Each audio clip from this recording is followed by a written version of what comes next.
I'm now looking at another game by Vladimir Kramnik, another typical breakthrough with the pawn sacrifice from one of his games. It's his game against Alexander Belyavsky. Kramnik is playing with the white pieces.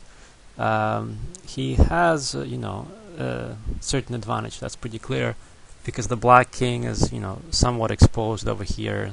The g-pawn's gone, and white has an isolated pawn.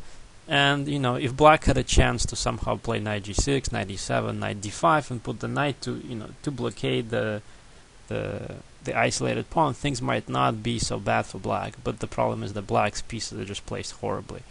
So it's white to move here. You can try to think for a few seconds about what should white do, but I think the answer is not very difficult to find. If you've seen any kind of similar position with the isolated pawn.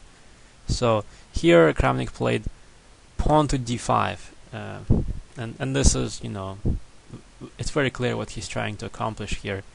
The idea is that he wants to take on f6, and there's no good way of defending on that square, and even if black could defend that, then he's got other problems. The black pieces then get distracted, and white comes into d6 with the knight, winning the exchange. So nothing good here for black. So this pretty much wins on a spot. Belyavsky tried to defend with pawn to e5, but what happens now is that the breakthrough opened up the d file, and now white comes in with the knight and wins the exchange. These awkwardly placed rooks are getting attacked, and the game dragged on a little bit more, but it's pretty clear that that white's on top here. He's still attacking f6, and f6 is still difficult to defend, and with the extra exchange, it's kind of the matter of technique.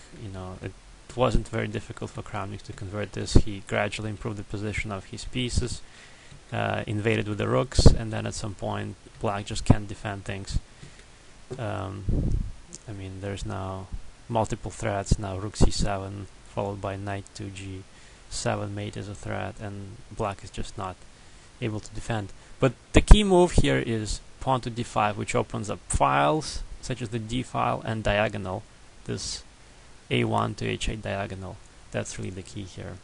And pay special attention to the fact that this happened because black was unable to blockade the isolated queen pawn. Had black had a piece like a knight on d5 or even a bishop, things would have been much different. The breakthrough would have been not possible. But here it is, and white wins therefore.